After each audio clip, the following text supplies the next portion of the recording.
Hello one and all. Today we are going to discuss the different ways of calling functions in C++. The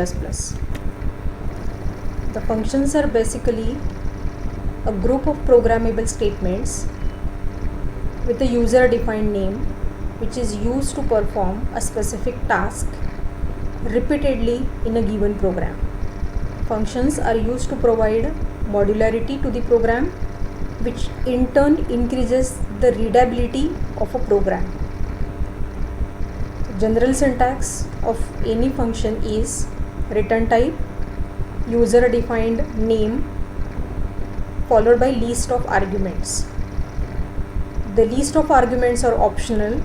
If the options are there or if the arguments are there, then there are different ways of passing the arguments. Those ways we are going to see today in this video lecture in subsequent slides. So the function, if it is present in a given program, before function call, the previous statements are executed one after the other.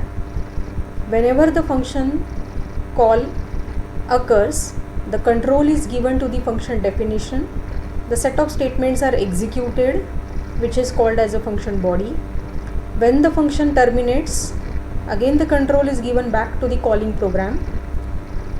That is the very next statement after the function call. The next set of statements are executed and finally the program terminates.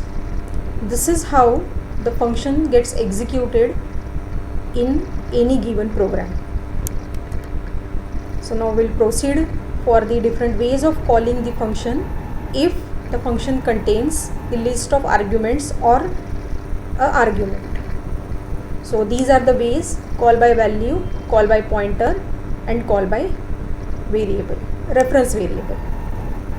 So this table summarizes the function declaration based on these types, function call, and the respective function definition. So we'll see with an example of a program and the corresponding output how the values of a particular variable changes in memory based on the type which we are using for calling a particular function. So let's proceed. First is call by value. Here in this program we are going to update the value of a parameter by 1.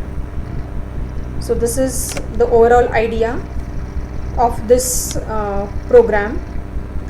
Here we have taken the number from the user, let's say 100.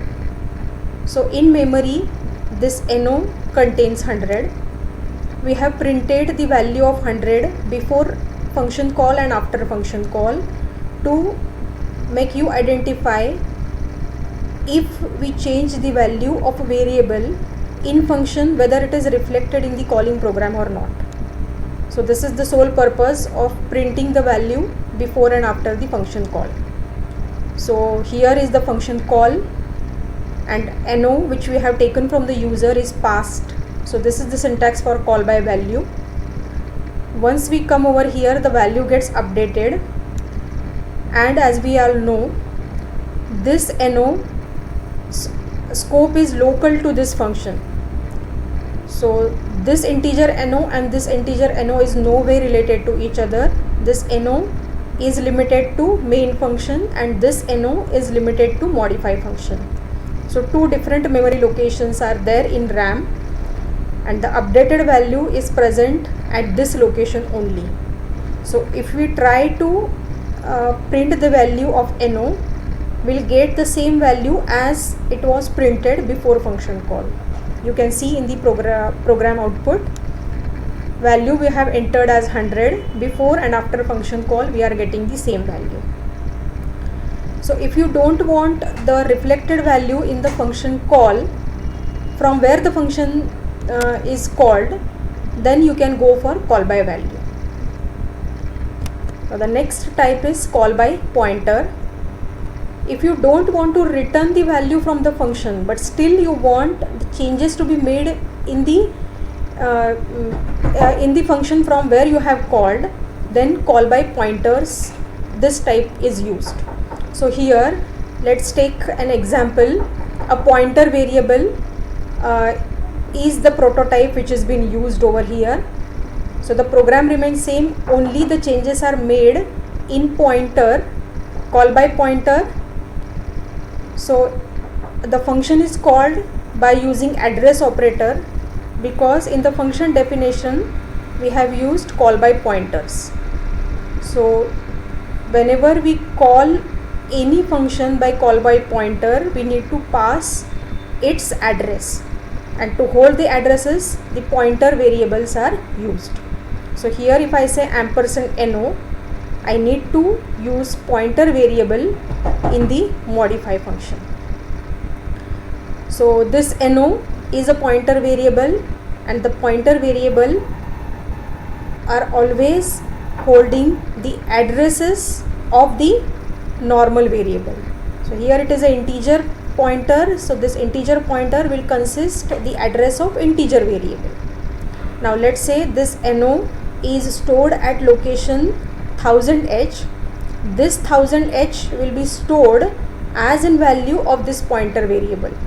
So whatever changes you are doing in modify function, those changes will be done at location 1000h, meaning the value will get reflected at this particular memory location. So even though we have not returned that value, the value will get reflected from where the function is being called. So let's see the output.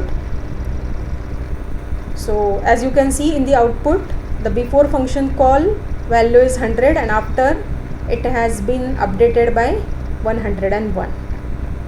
So even though there is no return statement in the function definition, the value is changed at this particular memory location. The next concept is call by reference variable. The call by reference variable is here in this function, in this particular type, we are going to use the reference variable. So let me tell you about what is mean by reference variable. The reference variable is the alias given to the already existing variable, meaning this no and no1 is pointing to the same memory location. This is what is mean by reference variable.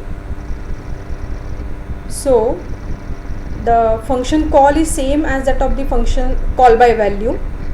This value is going to be pointed by no1, meaning in memory this no and no1 is going to point to the same memory location. The value gets updated by 1, and the changes you are able to see from where the function is being called, because this no1 is also pointing to the same memory location where your no is pointing. So this is how the value gets reflected from the calling function. So these are the different ways of calling function. So to summarize, if you don't want the changes to be reflected from the calling function, you should go for call by value. If you don't want to return anything but still you want the changes to be reflected in the function from where it has been called, you should go for pointer or the reference variable. So thank you for the day.